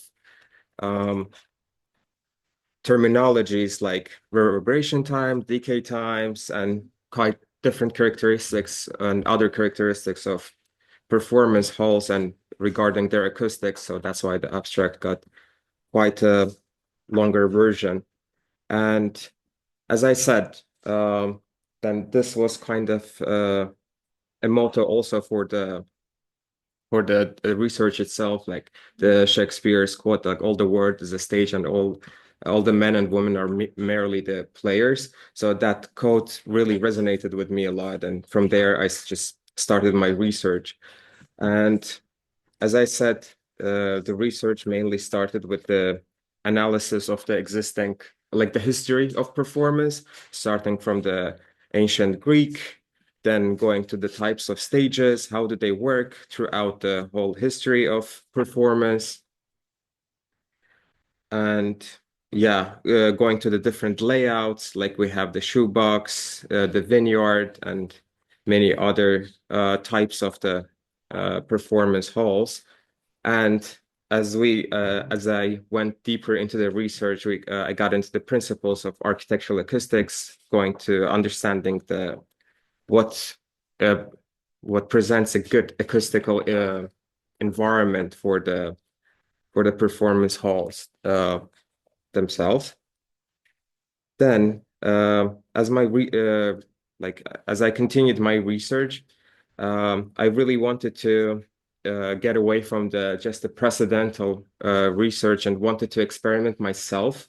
Also, when regarding the performance halls, and just for me to understand better why the architects chose the specific layout or specific shape for the performances. For my better understanding, me myself, I just generated a catalog of just random and different shapes, similar in terms of the size and the volume to the existing ones, just for me to understand what is going on with the space, And from there, I just started like the basic acoustic analysis.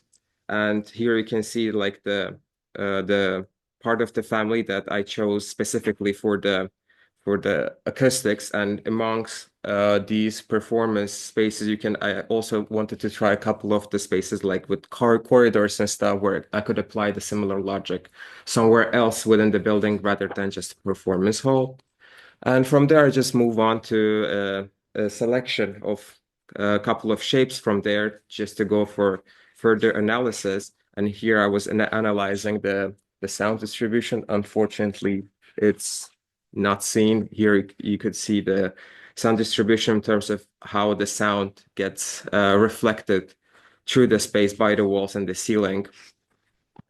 And yeah, taking it to the further analysis was to apply these geometries in the specific acoustic program called Odeon, where like the calculations and the data set that I get was it's professional acoustic program, so the data sets are all as in real life. So from there, I got these results, and quickly just to go with these results, one of the main understandings from this generative models was that, for example, in these two cases, or for example, these two, like, for example, in this A1, we can see the surface with multiple concave panels, and in A2, there are like convex panels, but like they're both situated in the flat surface. That there those concaves and convexes are on the flat, like basic flat surface, and from the analysis and this, like we could see that the difference between the acoustic performance wasn't as big as anticipated for example, in these three shapes, for example, and the textures, like overall the application of the surface, like for example, it's like big dome-like panels, it's multiple convex panels, and it's like in coming here is like much bigger dome-like panels.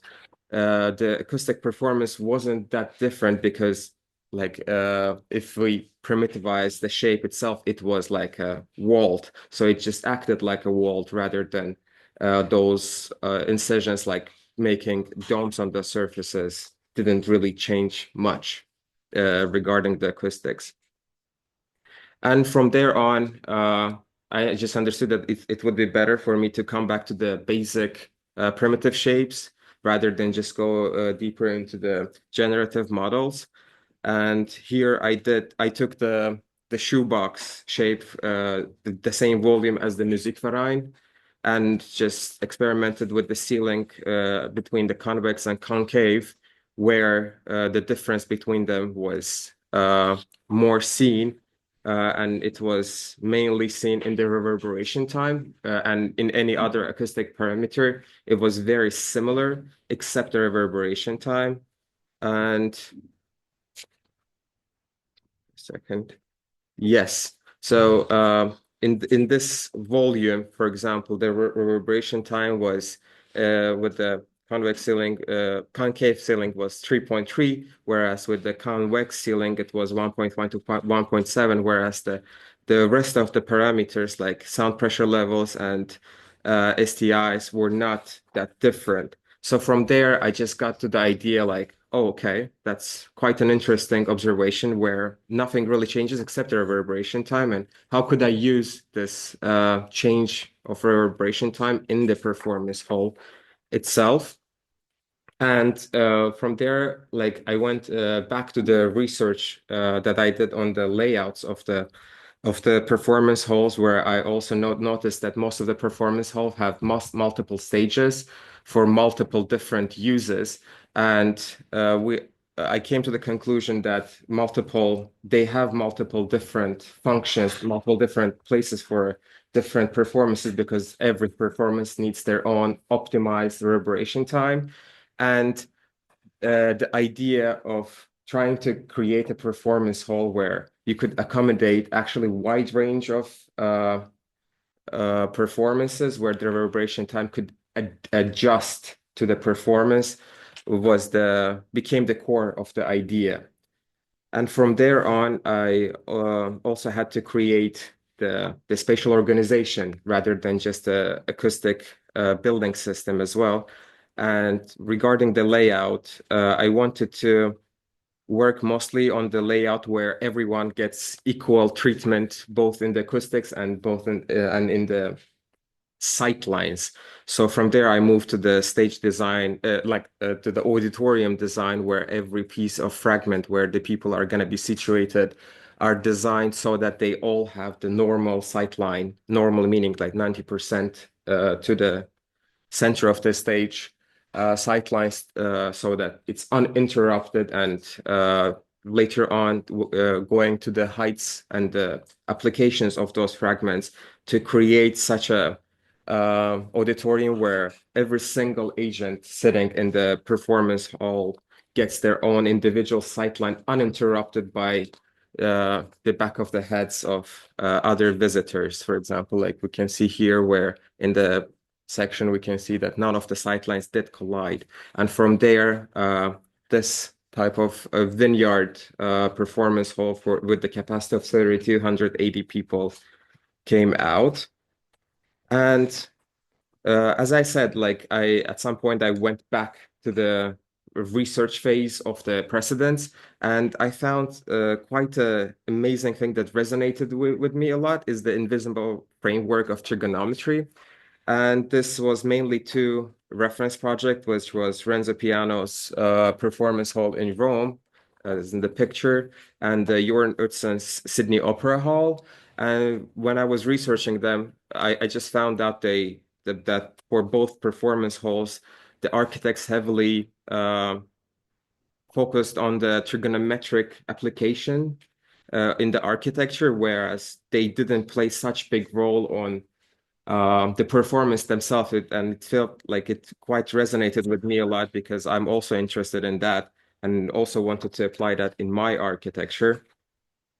And from there, I created and applied this formula that identifies this wave. And since my research was heavily on acoustic, the wave, using a wave was quite an interesting topic. And using this formula, I create this performance hall, both in terms of the ceiling shape and the positioning of those auditorium fragments, after which the optimization for acoustics come.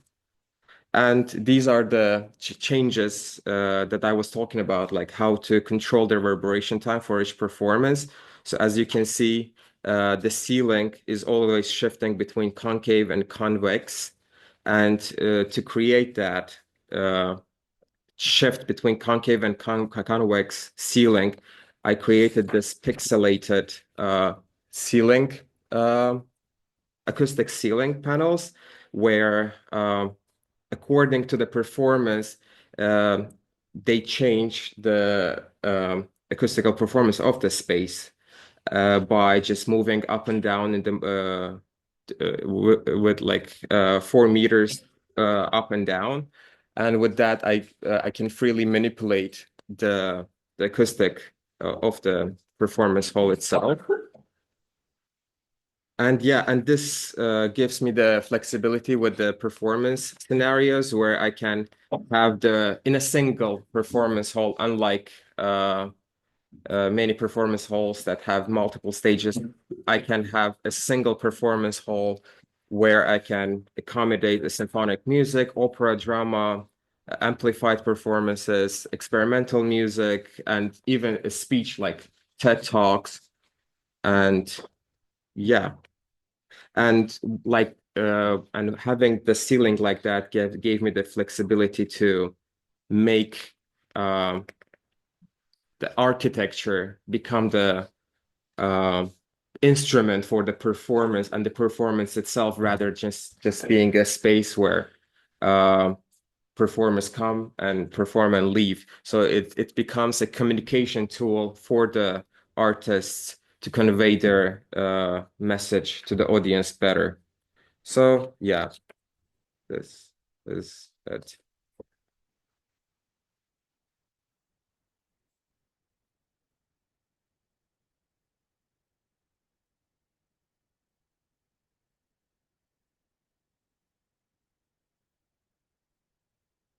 Yes.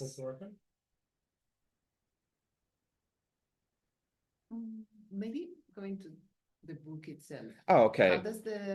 How did the process of making the book reframe or like help organize the research? In retrospect, what do you think was the research question, perhaps? If you could reflect a little bit upon this. I mean, making a book actually did help because as the research was going and as you may go through the overall, like I wouldn't call like making a book per se, but making a content list was actually the most productive for me, I would say, because because the research when I was doing just the research by myself, it was just like a bunch of ideas just separated and like all over the place, but creating a content page that would be easily understandable by the readers and to create such a layout was also helped me to understand the process of designing myself. So as I was putting down the chapters, I was like also understanding like, oh, okay, what could be the next stage, next steps for the design, or where I could take the step backs to, as I said, like where I went back to the research phase just to look to other precedent as well. And I wanted also to note that in the content where my research was also taking steps back and steps forward. But I believe in my case, I believe that I succeeded in terms of trying to make it more cohesive, like my brainstorm to make more cohesive within the book by using the content. So that quite helped me a lot. And regarding the book, I don't know, like I mostly wanted a book that you wouldn't really put on the shelves. I don't know if it's seen on the camera much, but for example, it's textured and quite thick. So I didn't really want it to become another forgotten book on the shelf. And by applying this kind of texture to the book, I kind of wanted to see it also as becoming a piece of interior, like someone using as on the coffee table. Nevertheless, if anyone's gonna have a look at it or go through the whole book or not, but like this could become a piece of interior design where like where it's just situated on the table and from time to time someone just go through a book and find something interesting for them. So yeah. What would you say was the research question in retrospect? I know that for most people that changes as you go through the whole process. What do you think ended up being the question that you were trying to answer with your research? There were actually so many questions, but like I think what was moving me forward was more of a personal question because I believe like in my personal opinion, like performance hall played quite a big role in my life and me becoming me now. Is like how could I make performance halls a bit like enhance it in a way, like make it maybe to try to find something new about performance halls overall. Like I believe that was kind of trying to push me forward. Like what could I do for performance hall design? Me with my personal opinions, me with my personal vision. What could I add? What could be my contribution to performance halls? Yes. Please. Your expertise that you've developed now as an architect for acoustical engineering and the ambition to apply this to the diploma project, I'm wondering in the setup of a performance hall or of a performance hall occupying an existing structure, if these findings will be applied solely to the performance space itself, or if you could strategize also to think about the exterior facade in between spaces, buffer spaces, back of house spaces, other spaces that, you know, complement the entirety of the building where acoustics will also play a role, or if you for yourself are saying, no, I really want to have this ultimately optimized experience Mhm. for the audience in the chamber. So where are you going to apply your research onto? This is my question. My research was concluded to make like it was actually from the start of the semester, the performance hall itself is like the heart of the building complex of the whole hall, the hall itself. And my idea was to create the most optimized heart, the core of the project, where I can just apply it, for example, in this case for the diploma, in the existing building setting. And it doesn't necessarily have to reflect on the exterior surfaces, but since unfortunately the animations are not really I cannot show animations how the ceiling moves, for example, to adjust to several to acoustics, but I believe the movements, the building systems that takes place in the performance, in the core of the performance hall, I would love to apply that on the exterior, and as you said, like in the corridors and other spaces as well, for different uses other than acoustics as well, just to have a cohesive language in the building between the core, which is performance hall, and the surrounding. I hope that answered your question. Okay. That's it. Great, Dorkan. Thank you so much. Thank you.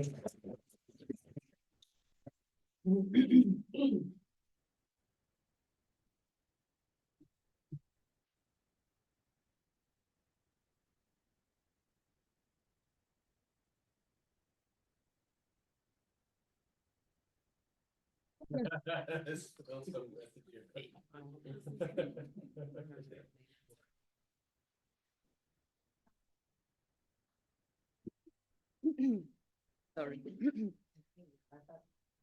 So the last book for today is Beyond the Room from Sarah Kogan, which is me. So my title of the research book is Beyond the Room, and it questions one of the most fundamental assumptions in architecture, that living has to be organized through typology, functional and economical standards. The project began from a simple observation. So almost everywhere on the world, the design of domestic space is kind of the same. We have a bedroom, we have a living room, we have a kitchen, a corridor, just with different context, but same logic.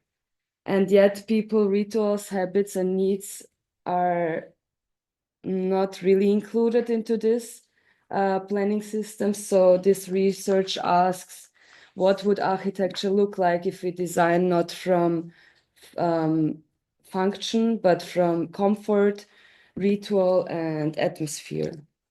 To understand where the critique, so this is my introductions, what I summed up now quickly, and to understand where the critique comes from, I explore the history of residential standardization, so how industrial and economical systems began to define domestic space.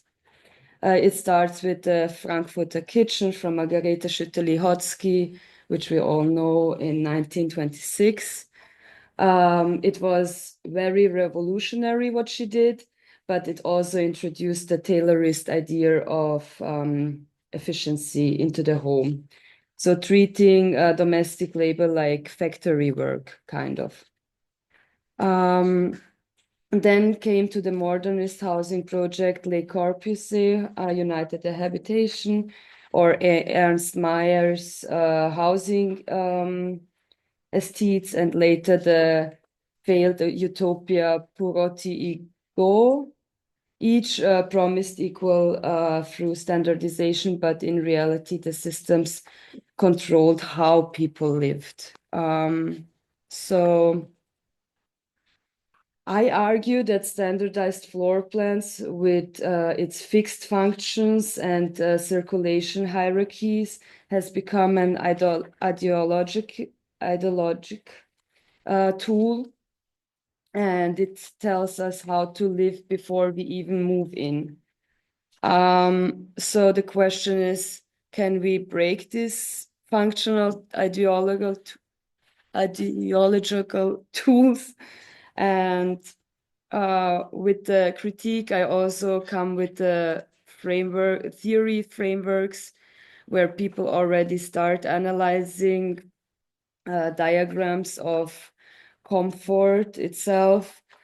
And it's more about physical, psychological, social, emotional, and transcendental comfort in these cases. So we have here a diagram from Kolkaba's comfort theory or other ideas and theories how to picture comfort into diagrammatic ways.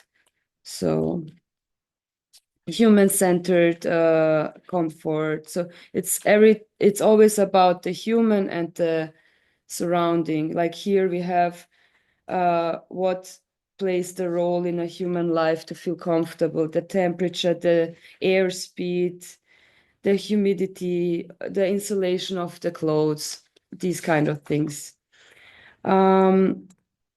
I also did last semester an experiment. I call it the illusion of comfort. I created a space that looked visually cozy, like warm light and textures and domestic symbols of comfort, like pillows and blankets. And when people entered, they thought it was inviting, but the body language told me something else. The people didn't feel comfortable inside. It just suggested visually it could be comfortable, but it was not. So the space felt comforting only visually, and this revealed that comfort is not aesthetic, it's special and sensory. It depends on proportions, on atmosphere, on the material and the sound, what happens around you, and not the decoration you use. So it's a very important point, because people who I asked about comfort, they were always saying, yeah, I like to light candles, or I like my comfy bed, like a very materialistic way. But it's not always this. It's the feeling, how the room shapes around you, how the sound is, how temperature, many factors. I also categorized the next half of the book into 5 chapters. I chose a lot of reference projects which already deal with the idea of building homes which are not standardized and planned by functions. So I tried to somehow put them in a category, because each project itself goes in a different direction of how to use comfortable criterias. So I will just briefly go through it, because you should also read the book to know what's inside. I will not tell you everything. But it's one of the categories is, for example, continuity, like nonlinear spatial flows. Projects like Sana's Moriyama House or Kisla's Endless House dissolve traditional room boundaries. And circulations become more fluid, space unfolds like a landscape and not like a corridor, and life happens in a gradient and not with a master floor plan. Then we have the category fragmentation. It's an anti-hierarchy. I chose works like Tax Day After House, which we can see here a glimpse, and other projects. They are not. They have no center and no master space, but that fragmentation becomes a form of architectural democracy. So multiple centers instead of one. That's why anti-hierarchy. Also, the tuck after the house is in the atmosphere category to visualized, because the atmosphere talks about the temperature, the feeling of the room by the senses. Also, Philip Ram, who did a great work about temperature and how to arrange the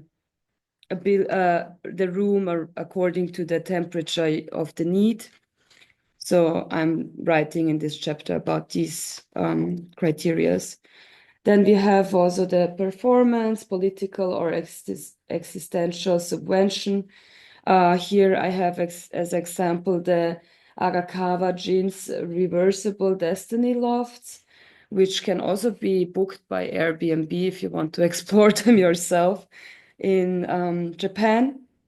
And they use spatial difficulties, for example, uneven floors or distorted geometries, as a tool to keep a body and mind alert. So they believe if you challenge your body and move throughout the day more than we are used to do it, you will stay longer healthy, and it's architecture to make your life longer, they say kind of in their interviews, which is really interesting. Also going away from the standardization.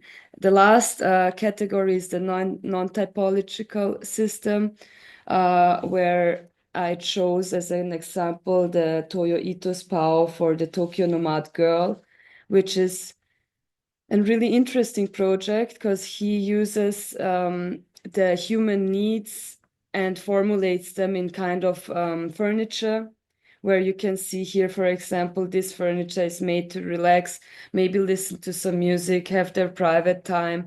And it's basically maybe 1 square meter what he gave the person, but for the person itself, when she's inside, it makes a whole world and a comfort space.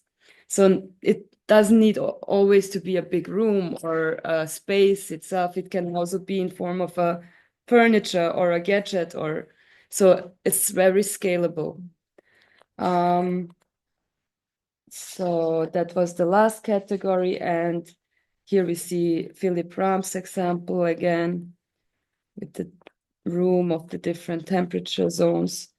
And to conclude all these thoughts and research, what ties all these projects together is a rethinking of architecture as a living system and not a fixed diagram. All of the projects reject the idea that living must follow typology and that comfort equals control, or that homes should look the same everywhere. So instead, they embrace fluidity, diversity, and experience. So my conclusion is simple but kind of radical. To design for living today, we must unlearn the floor plan itself. So we must begin from the body and from how people breathe, move, and feel, and let architecture grow from that rather than from functions which we assume they need. So this book is both a critique and a proposal, a critique of the standardized home and a proposal for an architecture based on comfort, rituals, and atmospheres. And as a last sentence, architecture should not prescribe how we live, it should create possibilities for how we might live. So differently, freely, and fully. Thank you.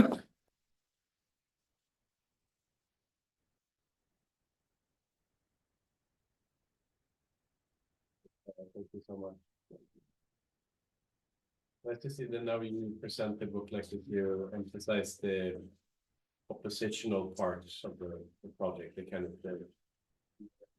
through looking at example learning, like establishing the things that you are opposed, let's say, which I think in some cases can be very, very productive. I was curious to hear, because you speak about examples of different experiential parameters, but also different spatial parameters. Talk about temperature or Mhm, touch. mhm. Then you talk about different rooms or different geometries and like in the project, what do you feel, what will be either the driving force or the starting point, as opposed to what in housing is most of the time the starting point, which is the plan, to make sure you can fit what you need in the space. And all of those other things comes either secondarily or like, yeah, where do we put the radiators or Exactly, yeah. So what would be the starting point, if not the plan, which I guess it wouldn't be?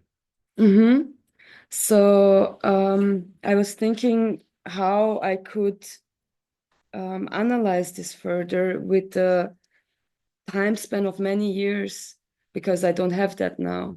But I figured out that I moved many times in my life, like over 14 times I moved, and I had so many different spaces and environments. And I can remember and reconstruct from my 4th year till now all the spaces I lived in, and also remember how I felt in them. And that would be my first attempt to analyze based on myself, because I asked so many people, what does comfort mean for you? And it's so individual that I cannot find a common ground in it. So I got lost in this research a bit, and I was like, okay, let's go back to myself, like, because it's very experimental, and I don't believe that we will change the system later after my diploma. It's just to open the eyes for the people and to say, hey, there is also other ways to plan a space where people live, and maybe think about it and implement it later on, or also not. But some people will have open eyes and will be like, hey, maybe I want to live like that rather. And other people will say, no, I like the functional zones. It's so individual. So I want to start by myself to figure out how I felt, analyze further on that, and then propose elements of living which are more according to feelings and not functions. Like maybe I call it the, let's say, cozy space, or how can I formulate this module, let's say.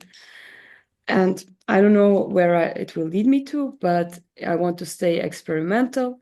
I don't want to have a site. I want to call it a prototype of a new way of analyzing and planning.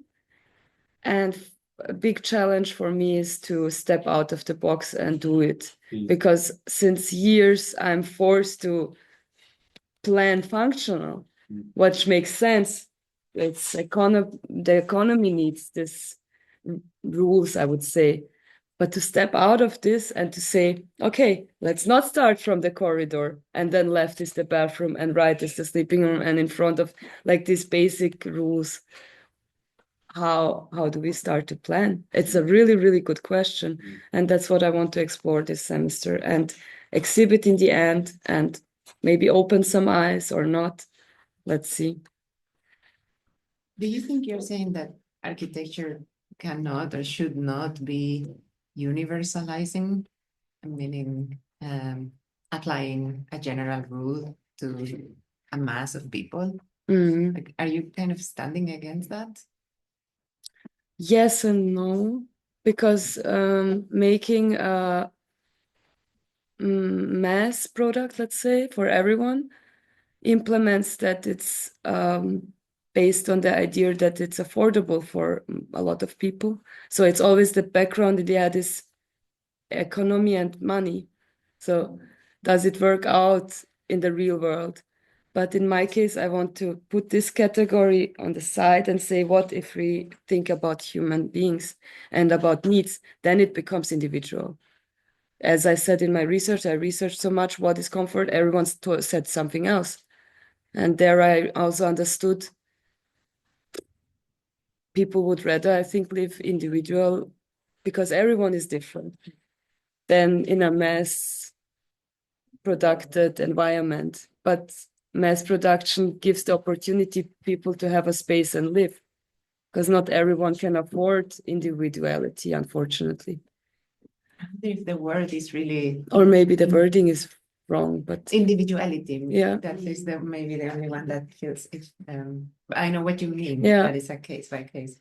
I mean, I think it's you're making a very strong argument against a standardization, no, and the fact that you're making a clear case for how we are forced into standard frameworks because of systems that we may not accept or we may Yeah. not want to accept anymore. Yeah.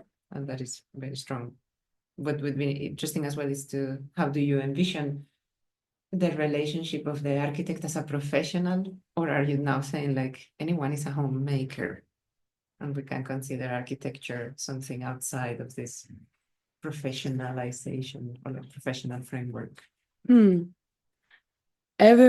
Maybe not everyone is a homemaker. Maybe the architect gives the base for the home, but the people give the comfort for themselves. Like they create their own comfort, I think, in the base we give. We cannot go into the heads and feel it, so the people itself has to work with us. Exactly. So I think maybe it's the symbiosis between both. I think defining that relationship Yeah. bravely and openly is very valuable. Yeah. And we don't need to be scared that we're gonna be out of business or anything like No. that. I think you can be It's free. also it's extremely contextual, which is why you say no site. And maybe geographically, I would agree, but I think you need to position it in a time. Yeah. Like right now, for instance, because if you look Yeah. at, for instance, like Red Vienna or other Yeah. forms of, like the first time that housing that had running water, etc., like that is the epitome of comfort. Yeah. Like everyone has to build their own little shack, carry their own water, heat their own house, figure out how to grow vegetable to feed their family. And then comes this standardization, which creates comfort for everyone in that specific moment, right? So I think maybe it doesn't need to have a site, but it needs to be like, is it this year? Is it in 10 years? Is it 10 years ago? And in which economic situation? Yeah. I think Yeah. is super, super necessary because comfort, because you will make generalizations. You don't have a client. You're not going to say like Rudolph, this is Rudolph's house. I know what he likes and doesn't like. This is for human beings, right? But everything else I think needs to be contextual and Contextualized. and fixed. It's like Vienna in 2025. Yeah. For instance. Yeah. No, makes sense. Now we're getting into tutorial mode, but Yeah. But I think you That's have critics tomorrow. a project title that is Rudolph's house. Beyond the room of Rudolph's house. Yeah. Yes. Will be very... Because I think that's also very relevant. I mean, time, the other way also to think about time, no, is what you mentioned, you know, that through our lifetimes, we go through different phases. Yeah. Right? And I think that's also one of the projects that I'm going to show now. Yeah.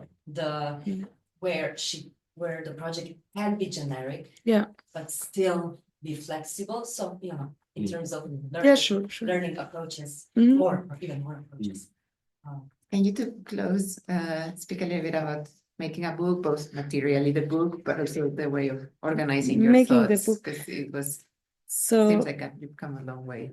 I would agree to my colleagues that making the contents is already really sorting for myself, for my brain, because you research a lot and it's like a puzzle which is not solved.